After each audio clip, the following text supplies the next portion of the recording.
Andrew Bates, welcome. It's good to be with Thanks you. for joining me on such short notice. So, I know we had a lot to talk about. Catch my audience up with who you are, real quick. So my name is Andrew Bates, and I was one of the White House deputy press secretaries during the Biden-Harris administration. And before that, I was one of the spokespeople on the Biden campaign in 2020. And now I am a communications consultant to help Democrats in between midterms and pushing back on Trump's economic agenda, that kind of thing. Okay, so that's your focus is on the economic side of things these days. That's right. And some other areas, but it's mainly about how Trump and congressional Republicans are raising costs, and they promised to do the opposite. So, all right. So, you've got all your experiences in the White House. You have a keen insight into the stuff that's going on this week with Trump being in Davos. So let's just get right to that because I don't know what it's got to be like for you, people like you or Jen Psaki to be sitting there watching what's going on in Davos. But why don't you give me your overall impression first, and then we'll take through some specifics. My overall impression is that it's part of a big trend of him breaking promises that he made to people on the campaign trail. In this case, in 24, he was talking about how there was so much chaos in the world, described the world as being on fire. And he said that that was a reflection on the Biden-Harris administration and that he would make the world more stable.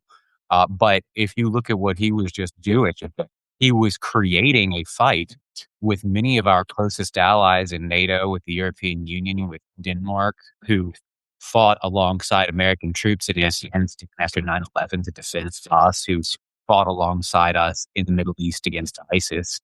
And that is him making the world more volatile and undercutting our strongest asset in the world, which is our leadership, our relationship with like-minded countries. And the only parties against it is China and Russia and others who hurt the United States. And yeah, as been breaking promises, just at the same time back at home, he had told the American people he would tell ICE to prioritize violent criminals.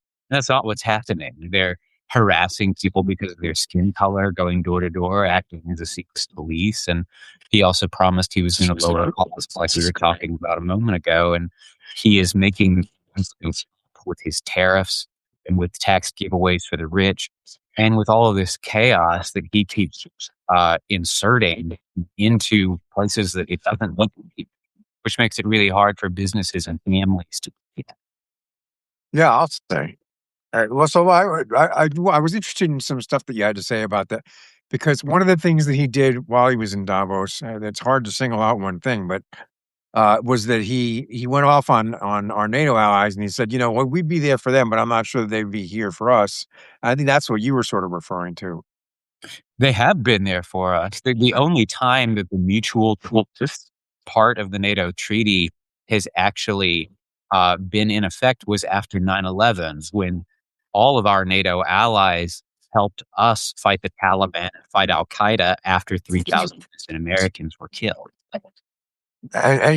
You recently, one of the things that people might not know this. One of the things you were known for, especially on the campaign, though, was having kind of a way with the turn of phrase and sort of being a hard hitter. And along those lines, you recently called the president a psychopath, and I wanted to know if you could sort of elaborate on that. Yeah, I mean, I think that he does show a lot of the traits that are, there are telltale signs of doing that. I mean, we're talking about his behavior towards allies who lost troops to protect the United States. It's also something that has been confirmed on the record by his former White House chief of staff, retired Marine General John Kelly, who has said on the record to speak that Donald Trump runs around denigrating the Americans who serve in uniform, calling them things like suckers and losers, which is incredibly is literally an un-American thing to do. Or if you look at the way innocent Americans and immigrants are being treated by ICE, at his direction, um, that is profoundly hurtful to our society, and it goes against what he told voters to do.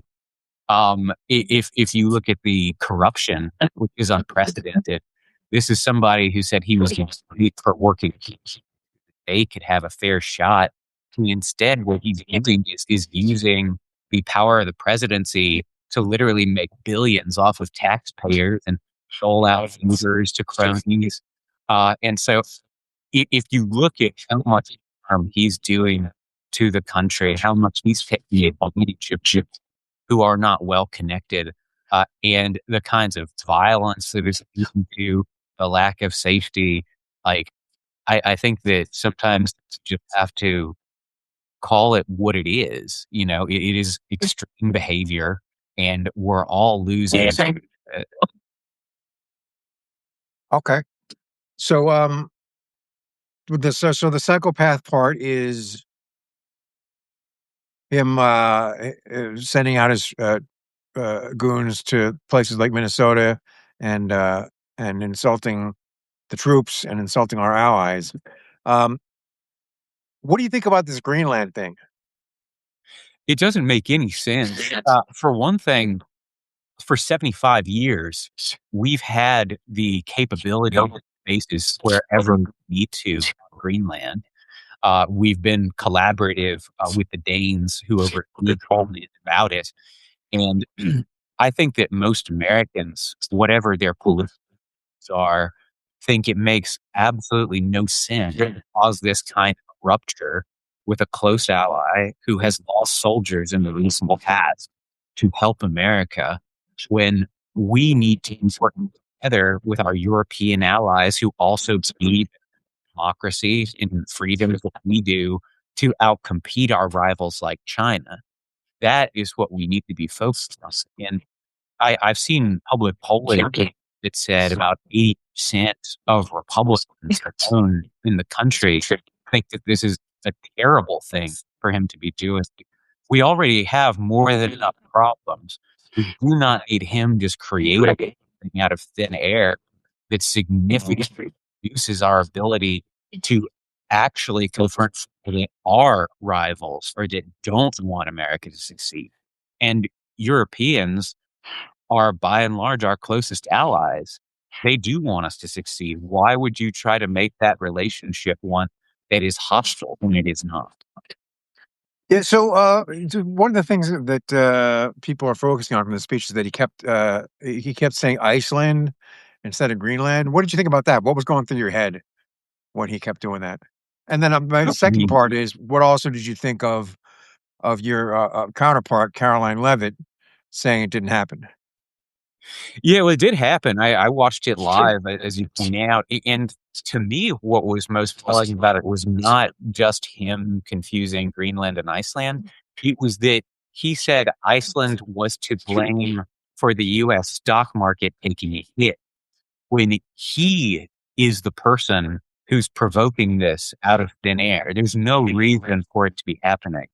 We literally already have, like we were talking about, the ability to put bases anywhere that we need to for national security reasons on Greenland. We do not need to be threatening close allies that we might send our military to seize their territory, to kill their citizens, and make everybody who is a US ally now reconsider, wait a minute, if I uphold my obligations to my American allies and I literally lose troops on the battlefield to defend America, they could just turn around and try to steal my territory, go to war with me, with my allies. It's an absurd view, and there's also a major economic cost to it in the sense that the chaos, the volatility that he keeps pumping into the global environment, that is costing Americans money because it's making it harder for businesses to make plans, to invest, to give people raises. So in many ways, it all comes full circle, and it makes us less safe. It also makes us less wealthy. Yeah, I think this week, over the course of two speeches, the speech in Davos and then that press conference he gave before he left.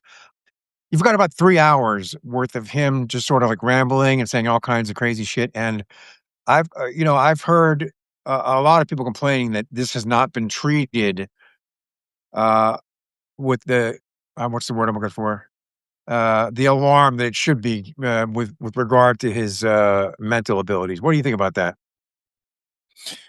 What made me the most concerned in that area was the letter that he sent to several European countries where he said that because the Nobel Committee, which is a private institution, um, didn't give him last year's Nobel Peace Prize, he had no choice but to be an opponent of peace, which is ridiculous. And I remember in almost all of his rallies, he would repeat "No new wars," and the crowd would respond. And I agree with that. I think most Americans do that we should not be causing some kind of new fight if we don't need to. We should not be sending our service members out of harm's way. Um, but if you think about just that reasoning that he spelled out, and it wasn't an off the cuff remark, it was a written item, that he had as much time as he needed to create. He sent it to other nations, and that is not the kind of leadership who's going to lower costs or make us less safe. It's someone who is just not in touch with reality, who is not what it used to be. Yeah, I think I saw you in another interview, referred to his, assisted living ballroom. Yeah, well, because I think it shows how much his instincts have withered over time. Um, he ran promising he was going to lower costs, but he has raised them, and the public it has a very low approval of how he's doing it economically, and at the same time, he's spending his time building a ballroom for himself on the White House lawn, funded by billionaires and big corporations. And that is absolutely not how a commander in chief of sound mind would be spending his resources. You understand how bad that looks. But I think that as he's gotten older, he has lost touch with some of what made him a communicator in the first place. I think it's also been harder for him to deny his ego. It's been easier for advisors that play to his ego to effectively be president in a lot of cases. There's been good from the Atlantic, from the New York Times about how Stephen Miller is functionally being the president in a lot of areas, like how he has been driving a lot of the abusive behavior, ICE, and that is another thing that should make people about why congressional Republicans are not stepping forward to try and rein in a commander who is not making sound and who is costing us money and who is creating crises on top of the ones we already have. Mm. Well, I do wanna go move on from the this Davos business, but I want the one more thing, an observation that Jen Psaki made, there's been a lot of attention paid to his, rambling and the crazy shit that he says, "They called me daddy," all this weird stuff. But she noted that he also said that shit that he always says about dictators. I don't know if you saw that comment. Sometimes you need a dictator. I'm not a dictator, but sometimes you need a dictator. And that has, you know, ordinarily that would be so alarming it would lead every newscast. It's hardly being spoken about. Did you catch the comment and what did you think of it? I didn't see the comment, but that is similar to other things I have heard him say. And you're seeing him display true colors a lot more because he probably feels like he won another term and that was unlikely. And he is just going to do what he wants, regardless of how it might look or what might actually help the country. Um, and so much of this is driven by him thinking about himself and what will, um, what will I think address insecurities, as like I saw in interview with the New York Times where he said that really to him, his own morality was the only thing that could restrain him. And, when you look at what Donald Trump's morality is, right, is who's willing to mock people who have physical disabilities, somebody who, like we were talking about earlier, thinks that the Americans who live their lives in services are some losers, and who is literally stealing money from taxpayers' rights. I mean, he was partying with billionaires at Mar-a-Lago while his administration was taking food out of the mouths of hungry people, right? Is somebody who sold a Trump Bible, marketed it as the only Trump endorsed Bible, So like if that's the morality that is guiding us right now, I think it explains why his approval ratings have collapsed so far. Yeah, that's a good point. I don't think that will got nearly the attention it should have. Maybe if he just said it on camera. I don't know. That's one of the craziest things I've ever heard anybody say, to tell you the truth.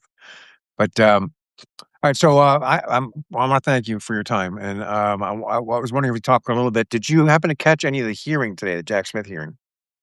I saw some of the reporting on it, and I saw that a lot of the Republicans' questions seemed to be backfiring. Where they were asking about like, well, why were some of Trump's lawyers at the time named in these files? And Smith pointed out that they were co-conspirators in the indictment. Right. But I the whole way that they've handled everything that relates to January 6th, that's I think is is an example of how backwards that caucus has been about this whole moment, like where that crowd that the president ginned up wanted to kill members of Congress in both parties. They wanted to hang Mike Pence, Republican vice president. And in the Biden administration, we took a lot of care to restore the independence of the Department of Justice, something that he's completely undoing and making the Department of Justice corrupt and a joke. But to see congressional Republicans angry at an independent inspection prosecutor for trying to hold people accountable who wanted to kill them, that's just, I think it is a window into how perverse a lot of their kowtowing to him really is. Yeah, yeah. I'll tell you what. It's funny when you were talking just now. I sort of had like I don't know, like a flashback of how careful President Biden and all of you used to be. Was that a Biden mug just now? No, that is former North Carolina Governor Jim Hunt. Oh, okay. Well, there you go. Um, how careful you guys used to be about everything. I mean, like, it was huge news when the president said, like, "I love my son, and I hope he's, turns like, I hope things turn out." I don't know what he's something like so careful and innocuous. They're like, "Oh my god!" Yeah, the And double standard is huge. today, I don't know if you heard this, but Trump, first of all, in Davos, he said, "I may be breaking news here, but we're going to look for prosecutions into the rigged election." And then today, he put out a post saying that he hopes Pam Bondi investigates Jack Smith. And that's not the first time he said stuff like that. Like, does it drive you out of your mind? Like, what goes through your mind with stuff like that?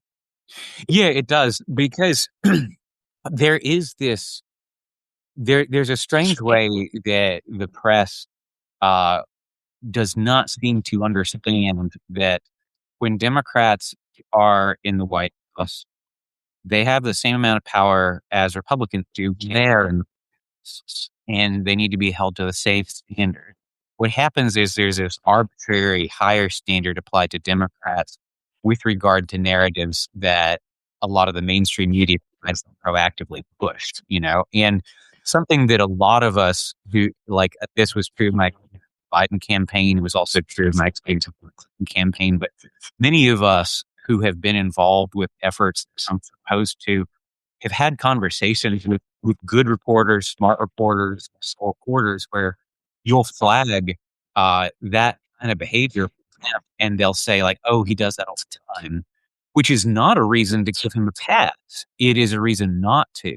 Like imagine if in like basketball, if one team had a habit of committing flagrant personal foul, if when you told a ref, look, he just hit another player in the nose, that that should be a penalty. The ref says he does that all the time. Yeah. That's not how it works, But like you brought up, the way that Joe Biden talked about his family. Um, there is nowhere near the same amount of opprobrium directed toward Trump's family and their obvious birthdays as he was towards Hunter Biden experience business, right? And I'm not saying that there shouldn't have been that there should have been, but the way that the press proactively decided to make that a high temperature issue in their own coverage. If you compare that to the way they react to Trump literally fixing millions of dollars with his crypto investments, or taking a $400 million plane from Qatar with funds from Hamas, or Donald Trump Jr. Founding a club literally called Executive Branch, which costs a half million dollars. Its entire purpose is to let well-connected people effectively bribe them to influence policy. Can you imagine what would happen if Hunter Biden did something 1/1000th as aggressive as founding that club? And I think that's the kind of recommendation to happen, because like if a Democrat does something that is an actual 3 out of 10 or even a 7 out of 10, a lot of the time the mainstream press will cover it at a 10. But then Donald Trump will do something that is out of 15 and it's covered like a 3. Yeah. And there has to be parity there. They have to honor a very serious duty they have to treat parties the same way, because they're trying to have the same amount of power. And that is what viewers and readers need and deserve in order to give an informed judgment. See, now you're sort of in my wheelhouse now. So let me get it. I'm going to put you on the spot. When it comes to like cable or TV news, who's doing a good job and who's doing a bad job? Name names. Yeah, Who do you think is doing a good job? Give me a name. I feel like the folks who are doing a good job are the ones who focus most on how actual power is being used, because that is something that I think falls underneath a lot of the reporting that comes out of the White House. And what I mean by that is um, a lot of mainstream reporting, it's overly focused on narratives or imposed often by media executives, by their colleagues, wagon effects. And it ends up being focused on meta things like, what is a politician's message right now? What is their strategy right now? And it doesn't give enough attention to what effects are their policies having on people, because the actual reason billions of dollars are spent on presidential campaigns is because whoever wins that is going to be able to influence policy, taxes, national security. And there's often like a good example is Donald Trump went onto the roof of the West Wing a couple of months ago. Yeah. And there was like a lot of coverage of it. And the same, there were all kinds of steps the administration was taking. Were screwing over working people more and more. And they were eating out of his hand, and he just was on the roof. He was on the roof, which is what he wanted him. Like if I were a White House correspondent, whoever was there, I would always be thinking, what is the president's objective when he's trying to manipulate me? Okay, then that's not what I'm going to do. Or backwards from there, right? Like there's this strange dynamic with him where some will almost brag about being a patsy. Like, I know he wants me to do this, so I'm doing it. Or I'm just, outlining what his strategy is and thereby, advancing his basic message when you're not supposed to. To me, it's almost like if you were someone who worked in cybersecurity and you were responsible for protecting companies and individuals' data from getting hacked, you would not brag about how easy it was for your systems to get hacked. You would do everything you could to prevent it, Yeah. and that's what it feels like to me when folks take his bait. I mean, it's been over 10 years, no one's making me do that. And I wish that there was more backbone in that area. All right. So, but you don't want to name a name for me. Who's good? Who's good? Who's doing a good job? Um, the folks who I think are actually doing the best job on the policy side of things are at the Atlantic. Okay. I think they do a good job. And like I was mentioning, some of the folks who cover actual policy, Erica Green at the New York Times is pretty good. Some of the folks who've done some of the folks at MS, I think, are doing a great job.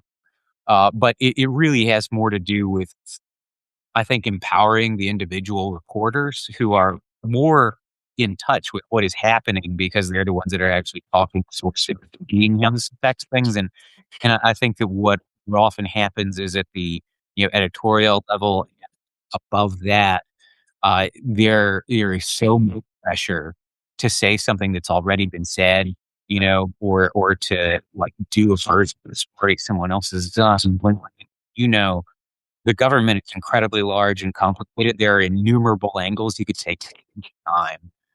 And at a moment when more and more Americans are unfortunately checking out of mainstream traditional reporting, um, I feel like a lot of that has to do with being uh, more beltway, East Coast navel gazing and talking about things that really only other people that have been in green rooms understand, because they're superficial. What is someone's message, or which advisor's mad at another advisor? Not that that can't be consequential. It's often promoted far beyond its level of importance. And instead telling people, here's how what they are doing today will affect your finances, which what congressional Democrats are focused on, because they're listening to folks after 2012. They know that by far voters' top priority is cost, affordability. So that's what they're talking about, right? And not that the press isn't doing that.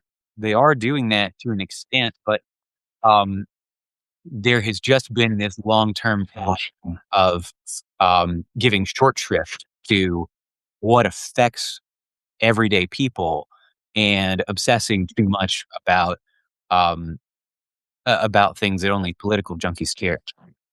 Yes, and that's the thing, on the subject that you're most focused on. I remember I was thinking about this when you were speaking earlier, um, because I remember how the worst sin that President Biden could commit was to say anything good about his economic policies and the things that he was trying to do. It was a mortal sin. Trump just lies and like he'll just call inflation a hoax. He'll just call this a hoax and that a hoax, and he just keeps repeating it over and over again. And whether the people call him out or not, um, he's just sort of creating a new reality. Yeah, there's a lot of tut-tutting towards Democrats in the press, and you don't really see that towards Trump, and they'll explain it by like, "Oh, well, he doesn't pretend to be, like a good guy or someone who cares about ethics," and like that in and of itself, I think is very flawed because you shouldn't let politicians use their standards. You could still hold them to the same standard because they want to have the same amount of power. And with Democrats, you see a lot more of this, a lot of this effort to try and make them back off of things they say, act scandalized by things that are objectively a lot less boat rocking, and like say Joe Biden would try to sell economic successes, but he would still do it in a couched way by saying, "I know you are hurting. I know we have so much more to do, and thinking about you and fighting for you every day." Donald Trump, And he still got right. crucified. Sorry? And he still got crucified. And then Yeah. what? What does Trump do? Meanwhile, Trump will attack his own supporters for telling him that their groceries cost more. I've seen it happen. He was doing an interview with Brett Baer a little while back, and Brett Baer read him a comment that they'd received from a woman who lived in Greensboro, next door to my hometown, North Carolina. And she said, "I voted for you, but costs are still going up. Please do something." And he basically said she was ungrateful. Can you imagine what would happen if Joe Biden said to one of his supporters that they were ungrateful? And that's the thing is they will justify it by saying like, well, Joe Biden, is someone who's known for empathy and caring about, but like that is irrelevant. Yeah. It's like, so you treated him worse because he's a nicer person, right? Like you treated him worse because he's not a psychopath. Right. And the guy who is one and is literally attacking his own support. He did it on a premiere today, talking about like all the polls are fake and the economy is going gangbusters, that kind of thing. Um, that kind of double standard, it does a lot to distort what's happening politically because while consumption of news has fallen, and that is a bad thing for our democracy, it still has a really important role in continuing the dialogue. Like a lot of the political content that people take in through digital creators, or on social media, it still is in many ways influenced by the traditional press. And when they act like, like we were talking about, a Democrat doing something that at 4 is 10, but Donald Trump doing something that at 12 is a 5, that is not an accurate way to portray the people who are competing to have the amount of power. Yeah, no, it drives me nuts too. And the other thing even people who I think do a good, like Daniel Dale is a guy who made his career just calling out Trump's lies. But even him, he falls victim to this thing where he's like, and here he's just sort of like, he doesn't mean to, but the effect is he's like, and this is something the president has said time and time again, and sometimes he won't fact check things because they're repetitions, and it's like you were saying, like the repetition doesn't make it okay. It makes it less okay. It makes it worse. So, I hear what you're saying. Yeah, I and want to he does pitch. do a very good job, and like we would have fights with him too. Like he's fair and scrutinizes both sides. But yeah, like they're. No, dude, I don't started. I'm sorry. Yeah, I don't even started on some of the shit that they would say that, when the President Biden would say something, they'd be like, well, you know what? He was a millimeter off here. Let's, murder him. Yeah, a total double standard. No doubt about it.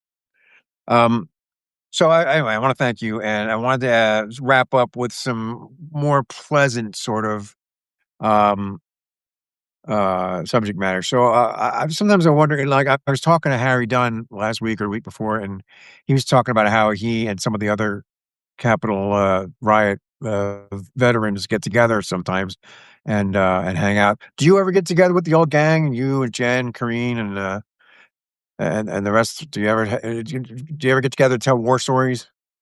Yeah, I have gotten to catch up with some of my colleagues with the administration, the campaigns. There was a happy hour that a lot of us went to in November. It was great to see a lot of the faces. Was catching up with uh, some former colleagues at a wedding for one of us after New Year's. But yeah, I think that something a lot of folks don't realize is whenever you meet information, whatever it's of it, you have spent so much time with those people over, in our case, 4 years off more. That um, there are a lot of shocks to your system who believe is a very specific, they, um, professional situation. Um, but it is hard to hear for how it feels when you are not seeing a lot of those folks with whom you bonded, and feel a lot of camaraderie for, 14 hours a day anymore. That's just it's a big change that keeps people. And it is, it is important to stay connected to those people and see them, make the effort to see them. Yeah, yeah. And what about you? What's going on with you? How's the personal life? What do you want to share anything? No, our personal life is good. It's one of those things where, like I was getting at with your last question, it can take some time to adjust when you leave. But I'm liking consulting. And almost all of my work is about either helping Democrats win elections or accountability for things the administration and Republicans are doing wrong. Whether it's on the economy or abuses of power. And that's fulfilling work to try and uh, help people succeed with things that move from difficult experiences. And it's also a moment to count your blessings, and Yeah. we have a lot of them. Are you having like? Do you have enough time for each other? And it's hard because I don't think I had nearly the stressful job that you did, and it's hard for me. Yeah, we have more time together now than we have for a while, at least like personally, right? Because we were on the campaign together. My wife and I we were in the administration together. And so we were, dealing with work. But yeah, like the the fact that you're just always answering things, like at all, waking you or being to call, all that, it can just make it so hard to take a breath and step back and just really be with family, and be present. Because there's just so much stretching, like you meet some of the smartest people you have, and like there's just a ceiling on how much anybody can really hold in their head at one time, and so it is really important when you get out of that kind of experience, to be deliberate and invested, in the folks that you weren't able to spend as much time with as you should have. Yeah, yeah. I hear you. I feel for you because for me, it's the exception rather than the rule that my family shows any interest in the shit that I do all day, which is a good thing, because it is stressful. So, uh, Yeah, and you want to break, like, you spend so much time thinking about it, talking about it, that it's good to have some variety. I mean, I feel good because I want to set a good example for my kids, and I want them, I want to impart things to them. So, it's, but also it is. You're right. Yeah, it would be hard. It would be hard for me to do that all the time. So I give you props. Um, have you spoken to the president? The former president. Have you caught up with him at all? What's the Not recently, but I've been encouraged by how good he looks when I've seen videos and pictures of him. Yeah. Given the cancer diagnosis, it's hard that would be for anybody, and that family has been through a lot. Yeah. But I just wish him the best with that. And I, I think it's been classy how as Donald Trump goes after him and makes up crazy things. And um, I think it's been classy that he has stayed above that. And I feel like Trump likes to see himself as a filmmaker, right? Like even though he just got stopped, at least for the moment, from making the worst real estate deal in U.S. history, costing us NATO in order to gain literally nothing, makes negative net, right? But Joe Biden just occupies with a bunch of real estate at his head because he beat him in 2020.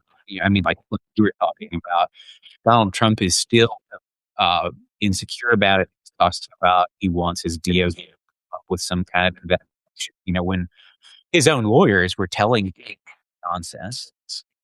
But I think it's been classic that President Biden spent his time family doing his post presidency work and has been above that kind of that because like it's funny when Trump keeps trying to you bring him up himself because of that dynamic where Trump's not able to stop thinking about it. I think it's kind of funny that someone is not responding to his text messages, like maybe he's just not that into you. Yeah. Wow. All right. Well, listen, Andrew, I really enjoyed catching up, and I hope we get to do this again sometime soon. And thanks for being here. Sure thing, man. It's good to see you. Good to see you. And thanks for being a hell of a guy. Appreciate it. All right. Bye.